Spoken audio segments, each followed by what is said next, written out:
अब हम देखेंगे पार्डनर का करेक्टर। पार्डनर जो कि किसी प्रीस्ट की जगह जाकर उसी का काम कर दे, यानी जो काम प्रीस्ट को करने चाहिए अगर वो अवेलेबल नहीं है तो उसकी जगह जो है दूसरा पार्टनर चला जाए, तो पार्टनर का करेक्टर देखेंगे।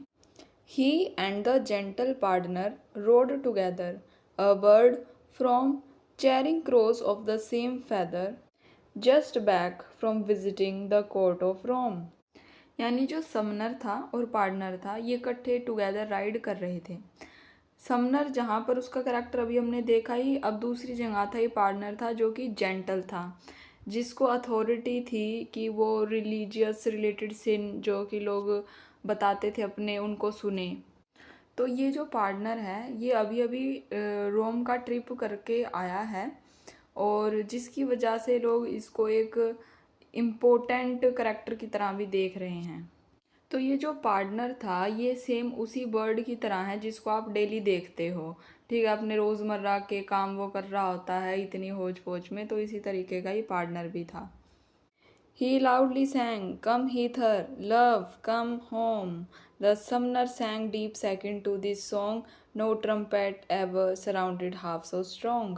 तो ये जो फ्रेज़ है कम हीटर लव कम होम, ये एक रोमांटिक फ्रेज़ है और कोई रिलीजियस इंसान इसको गा रहा है तो ये मतलब समझ नहीं आ रहा कि मतलब ये एक रिलीजियस इंसान को ये लाइन नहीं गानी चाहिए, पर ये लाइन गा रहा था। और जो समनर था वो भी इस गाने में ही हिस्सा ले रहा था, उसे भी अच्छा लग रहा था। तो यानी ये बताता है कि इन दोनों में एक इनफॉर्मल रिलेशनशिप था, मतलब ये जैसे दोस्त होते हैं ना, एक दूसरे की बात जानते हैं, तो वैसे थे। पार्टनर की जो आवाज़ थी वो बहुत ज़्यादा लाउड थी, ट्रम्पेट से ज़्यादा लाउड थी।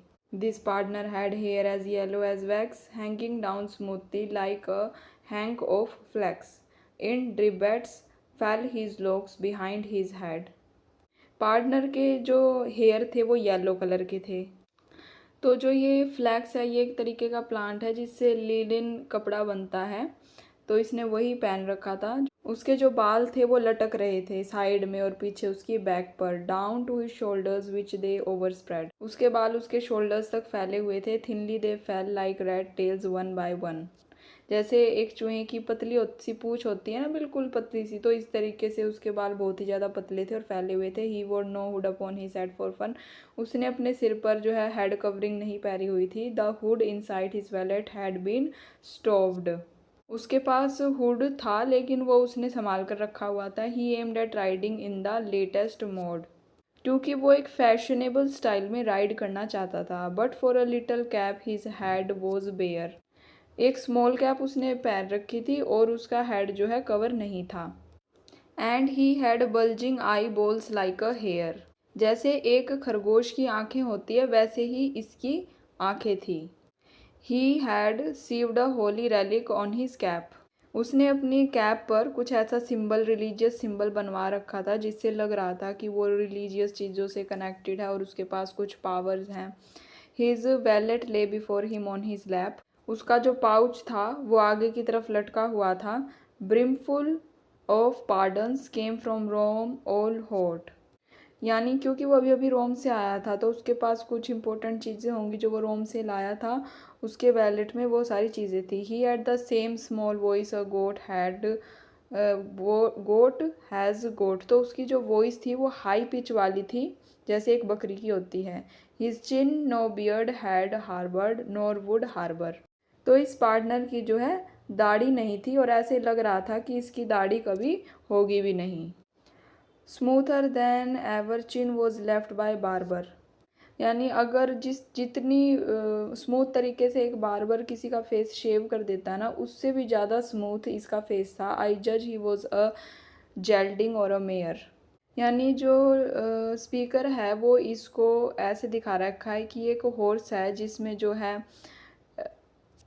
जिसके अंदर मैस्कुलिन पावर नहीं है, या फिर इसको एक फीमेल हॉर्स के साथ कंपेयर किया गया है। इसकी मैस्कुलिनिटी पर सवाल उठाया गया है इसके लुक्स को लेकर। Moving on to his possession and claims, आगे लिखा जाता है कि as to his trade from Berwick down to where.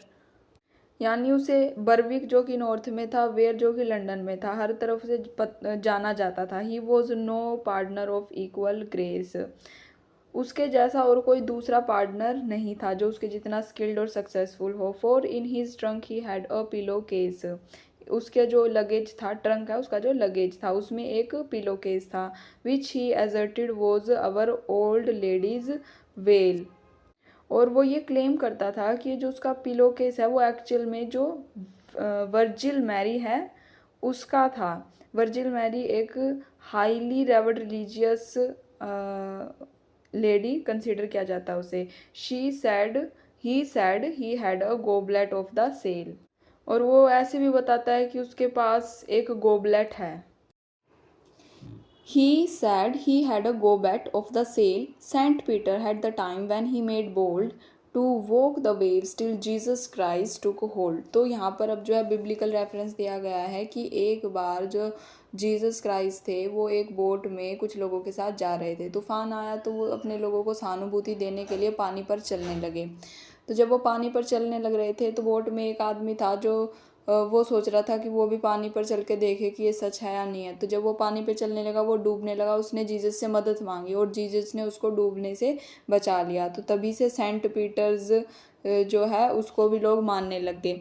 तो वो कहता है कि जब ये सब हो रहा था ना, उस टाइम कोई एक चीज़ थी जो उस क्या कहते हैं पार्टनर के पास है। गोबेट होता है किसी भी चीज़ का एक पार्ट, मान लीजिए एक चैप्टर है उसमें से 2-3 लाइन मैं आपको उठा के दे दूँ तो वो क्या हो गया, गोबट ही हो गया एक तरीके से।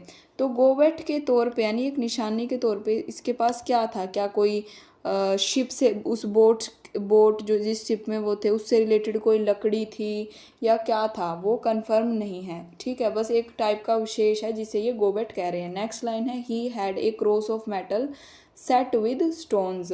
तो इसके पास जैसे जो क्रॉस का साइन होता है, जिसे जैसे वो प्लस सा होता है लंबा लंबा सा, तो इसके पास वो था, मेटल का बना हुआ था और उसमें जो है हीरे वगैरह भी लगे हुए थे। And in a glass a rubble of pig bones, और एक ग्लास में पिग बोन्स थी। तो जो पिग बोन्स होती है उसको जो है कुछ पवित्र चीज़ नहीं माना जाता, लेकिन इसके पास वो थी। ठीक है, तो ये मतलब ऐसे दिखाना चाहता था इसके पास कुछ स्पेशल अवशेष हैं। रेलिक्स होते हैं अवशेष, लेकिन ऐसा कुछ नहीं था। सम पुअर अप कंट्री पासन टू एस्टाउंड, यानी जो भी उसके पास जो आसपास उसके लोग थे, पुअर पीपल हुआ करते थे, उनको सिर्फ एस्टाउंड यानी चौंकाने के लिए कि उसके पास कुछ रिलीजियस टाइप की थिंक है ना। तो वो ऐसी चीज़ें अपने पास उसने रख रखी थी। On one short day in money down he drew more than the parson in a month or two, and by his flatteries and prevarications made monkeys of the priest and congregation. यानी जितना पैसा एक priest एक महीने में या 2 महीने में कमाता है, वो ऐसी ट्रिक्स खेल खेल कर एक दिन में भी कमा लेता है उतना पैसा। और वो इतना पैसा कैसे कमा पाता है, वो जो है सच को या रिलीजियस बातों को तोड़ तोड़ मरोड़ कर दूसरों के सामने रखता है, उनको ट्रिक कर देता है, लोगों को मैनिपुलेट करने के लिए अच्छी अच्छी बातें कहता है। प्रीवेरिकेशन का मतलब होता है यानी डिसऑनेस्ट तरीके से लोगों की बड़ाई वगैरह करता है, उनको ट्रिक करता है पैसे कमाने के लिए। Made monkeys of the priest and congregation, वो सिर्फ किसी एक आदमी को पागल नहीं बनाते अपने इन बातों से, पूरी होल कम्युनिटी को ही अपनी बातों से, अपनी सिली बातों से, ठीक है, झूठ को सच बना के पेश कर देते हैं पैसे कमाने के चक्कर में। But still, to do him justice, first and last, in church he was a noble ecclesiast. How well he read a lesson or told a story, but best of all he sang an offertory, for well he knew that when that song was sung, he had have to preach and turn his honey tongue।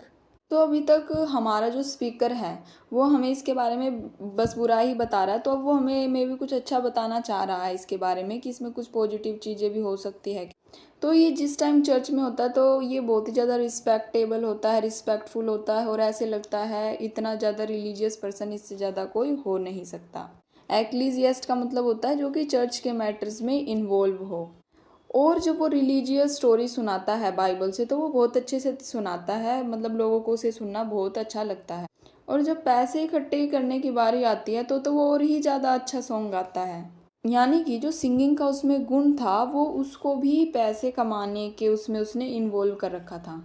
यानी वो जो है अपनी बातों से हनी टंग यानी कि फ्लेटरी ही करता था दूसरों की, कोई बुरी बात नहीं कहता था, इतने अच्छे से प्रीच करता था जो भी सुनाता था। तो जो लोग उसको अच्छा पैसा दें, मान लीजिए किसी को अपने घर में भी कोई बाइबल के वो दिलवाने हो, तो फिर वो इतना अच्छा गाता था तो लोग उसको ही बुलाएंगे, जिससे उसकी पैसे की कमाई होगी। And well he could win silver from the crowd, that's why he sang so merrily and loud. यानी उसकी जो सिंगिंग की जो शक्ति थी ना, मतलब उसकी जो सिंगिंग का टैलेंट था, उससे तो वो चांदी भी कमा सकता था। यानी पूरा क्राउड मतलब इतने अच्छे से वो प्रीच करता था कि सब खुश होकर उसे पैसे देते। And that's why he sang so merrily and loud, और इसीलिए वो बहुत खुश होकर और बहुत लाउड तरीके से प्रीच करता था। तो अब आगे जो है हमारा स्पीकर कहता है, यहाँ पर हमारा जो पार्टनर का किस्सा है वो ख़त्म हो जाता है। अब स्पीकर कहता है, now I have told you shortly in clause the ranks the array the number and the cause of our assembly in the company. यानी जितना भी वो एक करेक्टर के बारे में बता सकता था मोटा मोटा, उसने बता दिया है कि किसकी क्या रैंक है, सब सबकी किसकी सोशल पोजीशन कैसी है, कौन किस नंबर पे खड़ा है, किसका घोड़ा पीछे खड़ा है। ठीक है, सब कंपनी में खड़े हैं तो सबकी रैंकिंग क्या है। वो साउथ वर्क में है, एक हॉस्टलरी में है, टैबर्ड नाम के इन में है, जो कि द बेल के साइड में है। And now the time has come for me to tell how we behaved that evening. I will begin after we had aligned at in the inn. वो कहता है कि अब समय आ गया कि मैं आपको बताऊं कि उस इवनिंग को, जिस दिन सब उस होटल में इकट्ठे हुए थे, एक दूसरे ने एक दूसरे के साथ कैसा बिहेव किया था। Then I will report our journey stage by stage, all the remainders of our pilgrimage. फिर वो कहता है कि मैं आपको फिर उसके बाद धीरे धीरे जर्नी की रिपोर्ट दूंगा, stage by stage.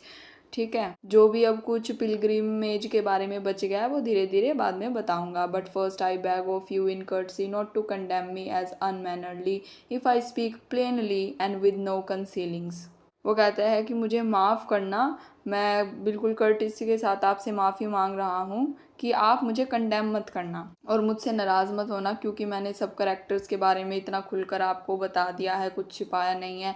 And give account of all their words and dealings, और आप सब लोगों को इन पिलग्रिमेज के बारे में उनके शब्द जैसे कि तैसे आपको बताए हैं, किस तरीके से उनका व्यवहार था वो बताया है। Using their very phrases as they fell, जिस तरीके से उन्होंने जो बात कही वैसी की वैसी मैंने आपको बता दी।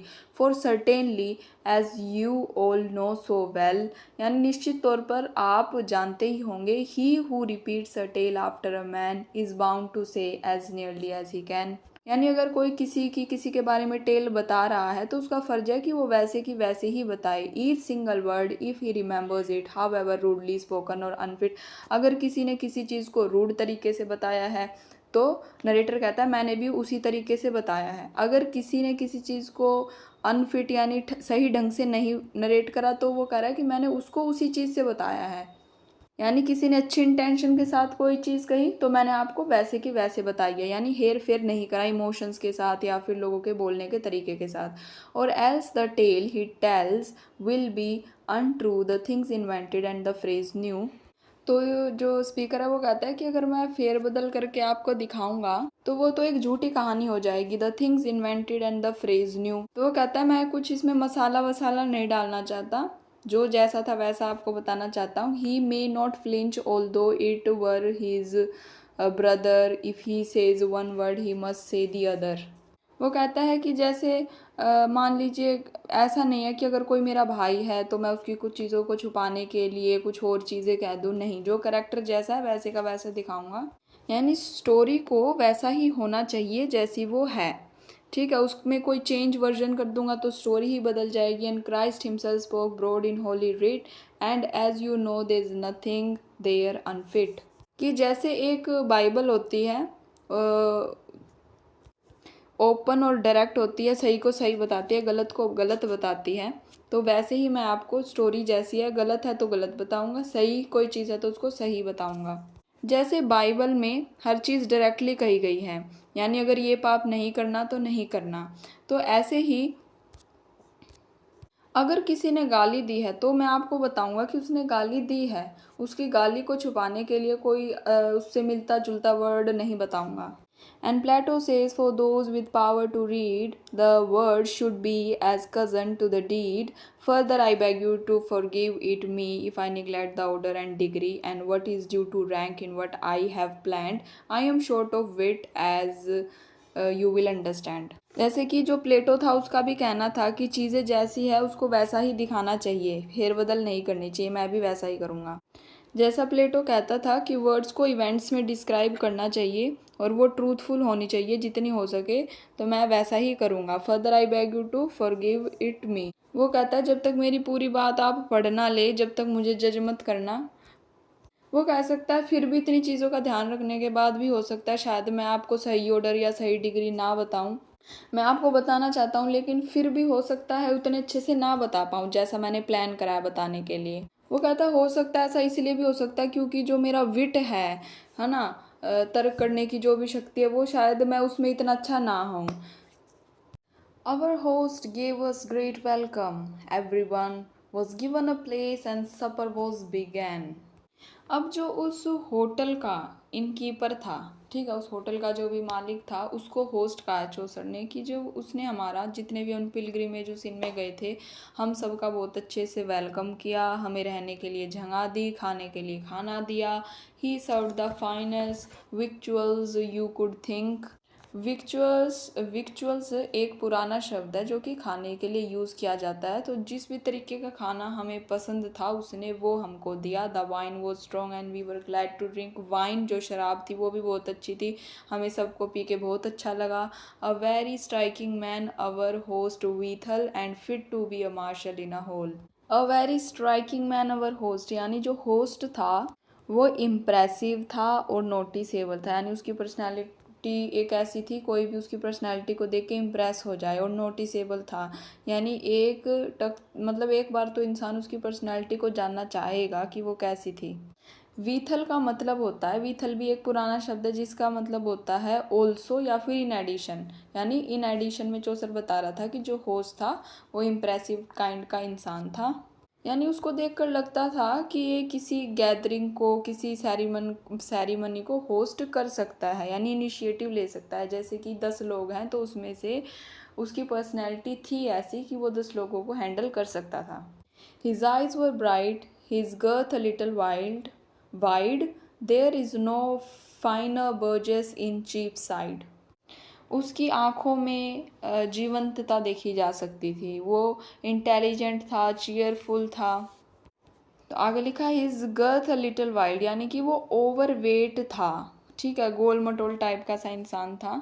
यानी अगर आसपास के एरिया से कंपेयर करें तो वो बेस्ट एक तरीके का, बर्जेस का मतलब मर्चेंट होता है, यानी व्यापारी था वो एक किस्म का, क्योंकि उसके इनमें यहाँ के लोग रहते थे और वो वेल रिस्पेक्टेड था और वेल्दी भी था। Bold in his speech, yet wise and full of tact, there was no manly attribute he lacked. What's more, he was a merry-hearted man. After our meal, he jokingly began. तो जिस तरीके से वकील होते हैं, police वाले होते हैं, वो कैसे चीज़ों को हैंडल कर लेते हैं, उन्हें पता होता है कि लड़ाई हो रही है तो उनको किस तरीके से पेश आना है, किसके साथ कैसे, ठीक है, वो हर चीज़ को अच्छे से हैंडल करते हैं। ऐसे ही ये भी हर चीज़ को अच्छे से हैंडल कर लेता था। डिप्लोमेटिक टाइप का इंसान था, इमोशनल में बह के फैसले नहीं लेता था। जैसे मान लीजिए कहीं पे लड़ाई हो रही है और लोग इसको नोटिस कर रहे हैं तो ये उस टाइम नहीं लड़ेगा, बाद में बदला ले लेगा, ठीक है, इस टाइप का ही मैंने एग्जांपल दिया, इस टाइप का ये इंसान था। इसका नेचर गुड था, चेयरफुल नेचर का था ये। और फिर आगे कहा जब इन्होंने सबने अपना खाना खा लिया था तो फिर इसने शुरुआत की किस चीज़ की, to talk of sport and among other things, मतलब वो खेल कूद की जो स्पोर्ट्स होते हैं उनकी बात करने लग गया। मतलब उसने चीयरफुल जो टॉपिक होते हैं जिसमें किसी को कोई दिक्कत नहीं होगी उस टाइप के टॉपिक पर बात करनी शुरू कर दी। फिर हमारे पास है after we had settled up our reckonings he said as follows, truly gentlemen, you are very welcome, and I cannot think when upon my words I am telling you no lie, I have seen a gathering here that looked so spry. No, not this year, as in this tavern now, I had think you up some fun if I knew how. and as it happens a thought has just occurred and it will cost you nothing on my word. You are off to Canterbury. Well, Godspeed. Reckoning का मतलब होता है payments वगैरह। तो जब सबने अपनी अपनी पेमेंट्स वगैरह कर दी थी खाने पीने की, रहने की, तो अब इस होस्ट ने जितने भी लोग थे उनको संबोधित करते हुए कहा, जेंटलमैन, आप सभी का स्वागत है। और उसने दिखाने की कोशिश करी कि वो कम्प्लीटली ऑनेस्ट है सबके साथ। स्प्राई का मतलब होता है स्पिरिट, यानी उसने वो कहता है कि मैं आप सबके अंदर एक लाइवली एनर्जेटिक स्पिरिट, एक अच्छी भावना देख सकता हूँ। और अभी तक, ठीक है, जो होस्ट होता है इनका मालिक, वो कहता है कि और अभी तक मैंने इस इन में ऐसे लोगों को नहीं देखा जो इतने एनर्जेटिक हो किसी पिलग्रिमेज पे जाने के लिए। फिर वो कहता है कि आप सबको एंटरटेन करने के लिए अगर मेरे पास कुछ चीज़ें होंगी करने के लिए तो वह मैं ज़रूर करूँगा, जो कि उस होस्ट की डिज़ायर को दिखाती है कि वो एक गुड होस्ट बनना चाहता है। फिर सडनली उसके दिमाग में एक आइडिया आता है, मतलब उसके दिमाग में एक आइडिया आता है जिसके लिए मतलब वो पैसे नहीं मांग रहा। गॉड स्पीड का मतलब होता है फेयरवेल या फिर गुड लक। तो उसे पता है कि सब कैंटरबरी पिलग्रिमेज साइट जो है वहाँ पर जाएंगे और वो सबको गुड स्पीड कहता है, गुड लक कहता है। Blessed Saint Thomas answered to your need, and I don't doubt before the journey done, you mean to while the time in tales and fun. तो वो कहता है, यानी कैंटरबरी में वो मेनली थॉमस बैकेट जो था उनके पास जाना चाहते, जहाँ पर भी उनको दफनाया गया था, जहाँ पर भी उनकी श्राइन थी कैंटरबरी में, मेन मकसद वहाँ जाने का था। तो वो थॉमस बैकेट को ही इन्वोक करके कहते हैं कि हे थॉमस बैकेट, हमारी इस जर्नी में सहायता करना। और जब वो यानी कि इस इन से वो कैंटरबरी में जाएंगे, श्राइन तक जाएंगे, उस बीच रास्ते में वो क्या करेंगे, वो कहता है कि हम एक दूसरे को टेल्स सुनाएंगे। अब जो टेल्स हो सकती हैं वो मतलब उसमें ज़रूरी नहीं कि वो सच ही हो, उसमें बनावट भी हो सकती है, एंटरटेनमेंट के पर्पज़ के लिए होती है टेल्स। तो कहते हैं हम एक दूसरे को टेल्स सुनाएंगे। Indeed there is a little pleasure for our bones riding along and all as dumb as stones. तो वो कहता है प्लेजर फॉर अवर बोन्स, यानी कि हमारी फिज़िकल जो मेंटल हमारा बोन है यानी माइंड है, तो वो हम अगर कहानी एक दूसरे को सुनाएंगे तो हम प्लेजर में रहेंगे, एंटरटेनमेंट में रहेंगे, बोर नहीं होंगे। Riding along and all as dumb as stone, नहीं तो जैसे एक पत्थर होता है, हो ना हो उसका कोई पता नहीं चलता। अगर हम एक दूसरे को एंटरटेन नहीं करेंगे तो बोरियत हो जाएगी। फिर आगे वो कहता है so let me then propose for you enjoyment. तो मैं आपको कुछ सजेस्ट करता हूँ कि किस तरीके से हम एंटरटेनमेंट कर सकते हैं अपना। Just as I said a suitable employment and if my notion suits and you agree and promise to submit yourself to me, playing your parts exactly as I say, tomorrow as you ride along the way, then by my father's should and he is dead, if you don't like it you can have my head, hold up your hands and not another word. तो वो कहता है कि मेरे पास ना एक idea है कि कैसे मैं आप सबका एंटरटेनमेंट कर सकता हूँ, कैसे हम अपनी जर्नी को एंजॉय कर सकते हैं। एम्प्लॉयमेंट का यहाँ पे मतलब है कि वो कैसे अपने समय को कहीं पर लगा सकते हैं। तो वो कहता है मैं आपको आइडिया बताऊँगा और आप मुझे प्रॉमिस करें कि जो मैं कहूँगा आप उसको फॉलो करेंगे। तो कल जब हम अपनी जर्नी शुरू करेंगे तो वो जो होस्ट होता है वो अपने पिता की कसम खाता है, ठीक है, उसका पापा लेकिन मरा हुआ होता है, फिर भी वो अपने पिता की कसम खाता है। यानी वो अब एक जैसे ड्रामेबाजी करने की कोशिश कर रहा है, ठीक है, ड्रामेटिक वे में कह रहा है, ठीक है भाई आपको मैं जो कहूँगा ना वो पसंद आएगी, मेरा आइडिया ना पसंद आएगा। वो कॉन्फिडेंट होता है अपने आइडिया को लेकर, लेकिन वो कहता है अगर चलो फिर ना भी पसंद आई तो भाई मेरा सर आपके सामने है, ऐसे कहते हैं ना, मैं तो तुम्हारे सामने हूँ, फिर जो करना हो कर लेना, वो ऐसे कह रहा है। अगर आप सबको मेरा आइडिया पसंद आए तो अपना अपना हाथ उठाना। और वो चाहता है कि मतलब सब एकदम उसके जो भी वो डिसीज़न चाहता है वो सब मतलब उसको बातों के लिए राज़ी हो जाएं और कोई भी ऑब्जेक्शन ना उठाए, वो ऐसा चाहता है। बिना अभी तक तो उसने कोई आइडिया भी नहीं बताया, इतना तो बता दिया उसने कि एक दूसरे को कहानी सुनाएंगे। और अब वो चाहता है कि जो भी वो आइडिया सजेस्ट कर रहा है कोई उस पर ऑब्जेक्शन ना उठाए। Well our consent of course was not deferred, it seemed not worth a serious debate. तो सब उसकी उसमें भाई रजामंदी भी कर दिया सबने, किसी ने भी मतलब हेजिटेशन नहीं जताई, किसी ने भी डीले नहीं करी और किसी ने भी ज़्यादा इस पर मतलब कोई लेंदी इस टॉपिक को खींचने की कोशिश भी नहीं की कि वो एग्री कर रहे हैं या नहीं कर रहे हैं। We all agree to it at any rate and bade him issue what command he would. सब कहते हैं कि हाँ हाँ हम तुमको फॉलो करेंगे, जो भी तुम कमांड करोगे हम उसको फॉलो करेंगे, तुमसे सहमति रखते हैं। My lords he said now listen for your good. फिर जो होस्ट होता है वो माई लॉर्ड्स किसको कह रहा है, जो भी पिलग्रिमेज है उनको कह रहा है माई लॉर्ड। वो कहता है अब आप मुझे सुने, मेरी बात पर ध्यान दें, and please don't treat my notion with disdain. वो कहता है कि प्लीज़ मेरे आइडिया को ठुकरा मत देना। This is the point, I will make it short and plain. यही पॉइंट है, मतलब मैं आपको सरल शब्दों में समझाता हूँ। Each one of you shall help to make things slip by telling 2 stories on the outward trip. तो यहाँ पर स्लिप का मतलब है कि आसानी से आप जो है बीतने देंगे। तो वो कहता है कि आप सभी प्रॉमिस करें कि सब इस जर्नी में सहायता करेंगे ताकि ये जर्नी स्मूथ हो सके और हम इस जर्नी को जल्द से जल्द निपटा सकें। और ये हम कैसे करेंगे, जितने भी पिलग्रिम्स हैं यहाँ पे हर पिलग्रिम 2-2 स्टोरी सुनाएगा। तो इतने हम कैंटरबरी तक पहुँचेंगे, सब 2-2 स्टोरी सुनाएंगे। And on the homeward way two journeys and another 2 tales from the day of old and then the man who story is the best told, that is to say who gives the fullest measure of good morality and general pleasure, he shall be given a supper paid by all. तो जब वो Canterbury तक जा रहे होंगे तब भी story सुनाते सुनाते जाएंगे, और जब आ रहे होंगे इन तक तब भी स्टोरी सुनाते सुनाते आएंगे। आते टाइम भी सब 2-2 स्टोरी सुनाएंगे। और जो सबसे अच्छी स्टोरी सुनाएगा, जिसकी स्टोरी में सबसे ज़्यादा गुड मोरल लेसन्स होंगे, इंजॉयमेंट होगा, उस इंसान को फिर इनमें आके एक फ्री मील, एक ट्रीट दी जाएगी। और उस ट्रीट को कैसे दी जाएगी, यानी सभी पिलग्रिमेज थोड़ा थोड़ा पैसा देंगे और फिर जो पैसा इकट्ठा होगा उससे जिसने सबसे अच्छी कहानी सुनाई होगी उसको एक फ्री मील देंगे। And in the hope to keep you bright and merry, I'll go along with you myself and ride, all at my own expense and serve as guide.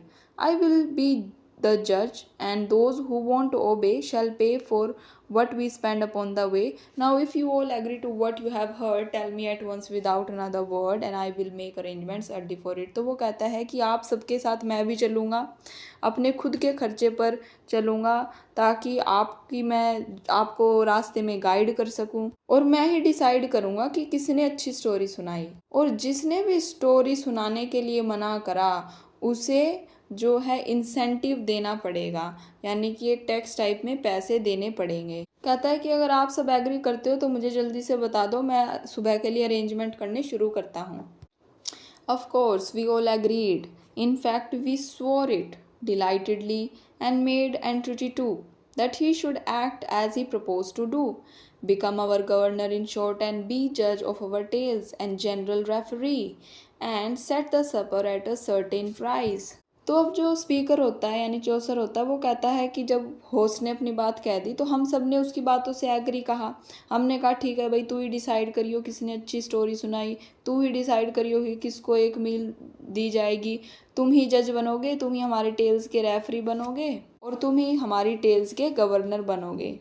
और हम सब ने प्रोमिस कर दिया कि हम तुम्हें फॉलो करेंगे। And we promise to be ruled by his advice, यानी जो भी वो एडवाइस देगा हम उसे फॉलो करेंगे। कम हाई कम लो यूनैनिमसली दस, यानी चाहे कैसे भी हमारे मूड्स हों, हम मतलब यूनैनिमसली एकजुट होकर तुम्हारी बात मानेंगे। We set him up in the judgement over us, और मतलब वो जो स्पीकर होता है वो कह रहा है कि हमने सारी जजमेंट तुम पर छोड़ दी, तुम जैसा कहोगे, जैसा जज करोगे वैसा ही करेंगे। More wine was fetch the business being done. अब जब क्या हुआ, जब उसने अपनी बात रख दी तो फिर उन सभी पिलग्रिम्स के लिए थोड़ी और वाइन लाई जाती है, सबको सर्व की जाती है। We drank it off and went everyone to bed without a moment of delay. फिर हम उस शराब को पी लेते हैं और अपने अपने बेड पर चले जाते हैं। Early next morning at the spring of the day, क्योंकि अब स्प्रिंग का मौसम चल रहा था तो अब जैसे वो सब सो गए थे तो अब उठते हैं सुबह सुबह, अगली सुबह उठते हैं। Up rose our host and roused up like a cock, और वो जो होस्ट होता है वो भी एक जैसे सुबह मुर्गा उठता है वो भी उठ जाता है। गैदरिंग अस टुगेदर इन अ फोक, और हमको जो एक जैसे हम बच्चे स्कूल में जब पिकनिक जाते तो मैडम हमको इकट्ठा करती है ना एक जगह, ऐसे ही वो सबको इकट्ठा करता है। And off we rode at slightly faster pace, और सब जो है थोड़ी जल्दी जल्दी मतलब स्पीड शुरू में सबकी जल्दी होती है, क्योंकि सब जो है इंतज़ार में होते हैं कि कब स्टोरीज स्टार्ट होगी, कब स्टोरीज सुनेंगे। Then walking to St. Thomas watering place, and there our host drew up, began to ease his horse and said, "Now listen, if you please. My lords, remember what you promised me." तो उन सब ने decide करा था, जो Saint Thomas baked थे वहाँ पर, जो भी उनकी श्राइन थी, वोटरिंग प्लेस थी जहाँ पर, वहाँ पर सब रुकेंगे, और जो होस्ट होता है फिर रास्ते में वो रुकता है और बोलना शुरू करता है कंफर्टेबली और नेचुरली तरीके से। अपना घोड़ा रोककर वो कहता है कि अच्छा सब ध्यान देंगे। वो कहता है आप लोगों ने मुझे कुछ प्रॉमिस करा था, if even song and matins will agree, let's see who shall be first to tell a tale. तो जो इवन सॉन्ग है वो होती है इवनिंग प्रेयर, और मैटिन्स होती है मॉर्निंग प्रेयर।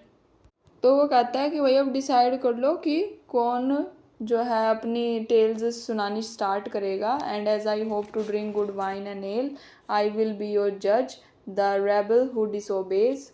वो कहता है भाई मुझे तो जो है वाइन पीनी है, तो आप में से डिसाइड कर लो कि कौन स्टोरी सुनाएगा। और जैसा कि आप लोगों ने डिसाइड करेगा, जज तो मैं ही हूँ, और जिसने भी कहानी सुनाने के लिए मना करा उसको फाइन पे करना पड़ेगा। However much the journey cost, he pays. How now draw for curtain, then we can depart. यानी जो भी कहानी सुनाने के लिए मना करेगा, जैसे पहले ही वादा करा गया था कि उसको जो है एक्सपेंस पैसे देने पड़ेंगे। वो कहता है कि कुछ स्ट्रोज होते हैं वो निकाल लो, उनको काटो, जिससे डिसाइड करेंगे कि कौन जो है पहले कहानी सुनाएगा। The man who draws the shortest cut shall start. यानी उसने कहा, जैसे स्ट्रोज जो होते हैं ना जिससे जूस पीते हैं, उसको उसने कहा कि सबको अलग अलग शेप में काट दो, और सबसे वाला जो छोटे वाला वो उठाएगा ना स्ट्रो, वो ही कहानी सुनाएगा। My lord the knight, he said, step up to me and draw your cut, for this is my decree. वो नाइट जो उनमें से एक पिलग्रिम था उसको कहता है कि तुम आओ और निकालो, क्योंकि यही मेरा ऑर्डर है। And come you near my lady prioress, and you sir cleric drop your shame fastness. फिर वो लेडी प्रायरेस को और क्लर्क को कहता है कि तुम अपनी शर्म छोड़ो और इधर आकर अपना पाइप चुनो। No studying now. अब अपनी ये जो, क्योंकि वो जो क्लर्क था पढ़ाई करता है ना, वो कहता है अपनी किताबों को एक तरफ रख दो थोड़ी देर के लिए और पाइप चुनो। A hand from every man. सब अपने अपना एक पाइप चुनो। Immediately the draw for lots began, and to tell shortly how the matter went, whether by chance or fate or accident, the truth is this, the cut fell to the night। अब सबने अपने अपना चुन लिया, जो स्ट्रो था सबने एक एक अपना चुन लिया, और सबसे छोटा आया नाइट का। Which everybody greeted with delight. और सब खुश हुए कि चलो नाइट की बारी आई है। And tell his tale he must, as reason was because of her agreement and because he too had sworn. तो क्योंकि ऐसा ही वादा किया गया था कि भाई जिसका भी पाइप आएगा उसे स्टोरी सुनानी पड़ेगी, और क्योंकि अब नाइट की बारी आई थी तो जैसा एग्रीमेंट हुआ था उसे ही जो है स्टोरी सुनानी पड़ेगी। What more is there to say. ठीक है, और ज़्यादा कुछ कहने की जरूरत नहीं है। For when the good man saw how matters lay, being by wisdom and obedience driven, to keep a promise he had freely given. तो नाइट जो था वो तो पहले से ही बहुत एक इस किस्म का आदमी था, अगर उसने कुछ प्रोमिस किया है तो वो पूरा करेगा। So to keep a promise he had freely given, तो उसने प्रोमिस करा था तो वो अपना प्रोमिस निभाएगा भी। He said, since it's for me to start the game, why welcome with a cut in God's good name. चलो भगवान का नेम लेकर कहानी शुरुआत करते हैं। Now let us ride and listen to what I say. वो जो नाइट होता है वो कहता है कि कोई नहीं, भगवान की यही इच्छा थी, अब भगवान का नाम लेकर शुरू करते हैं और राइड करना दोबारा से शुरू करते हैं। और वो कहता है कि अब मैं तुम्हें कहानी सुनाऊंगा, उसको सुनो। And at the word we started on our way. सब ने यात्रा शुरू कर दी। And in a cheerful style he then began at once to tell his tale. और उसने बिल्कुल खुशनुमा तरीके से कहानी सुनानी शुरू करी, और ऐसे ही कहानियाँ मतलब चलती रही। तो यहाँ पर जो हमारा जनरल प्रोलॉग था वो ख़त्म हुआ।